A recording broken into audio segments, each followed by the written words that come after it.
Stop loss போடாமல் எந்த ஒரு ட்ரேடிங்கும் வந்து எடுக்காதீங்க. எஸ்எல் வந்து மஸ்ட்டு. எஸ்எல் போடாமல் எந்த ட்ரேடிங்கும் எடுக்காதீங்க. இப்போ வந்து பேங்க் நிஃப்டி, ஃபின் நிஃப்டி இதுக்கு எத்தனை பாயிண்ட்ஸு எஸ்எல் போடுறதுன்றதை டீட்டெயிலாக பாருங்கள்.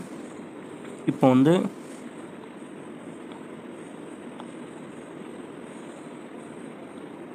$17,500 புட் எடுக்கிறீங்கன்னு வச்சுங்க. இப்போ வந்து 30 பாயிண்ட்ஸ் நீங்கள் வந்து எடுக்கிறீங்க. 30 பாயிண்ட்ஸ் நீங்கள் எடுக்கிறீங்க அப்படின்னா இப்போ வந்து இந்த பை கொடுத்தீங்கன்னா இப்போ வந்து ஸ்டாப் லாஸ் இங்கே செட் பண்ணுங்கள். செட் டார்கெட் அதுவும் செட் பண்ணுங்கள். இங்கே வந்து 10% இருக்குது. இப்போ நீங்கள் 10%னா உடனே உங்களுக்கு வந்து பார்த்திங்கன்னா எஸ்எல் வந்து ஹிட் ஆகிடும். ஸோ வந்து இங்கே வந்து ஒரு 20%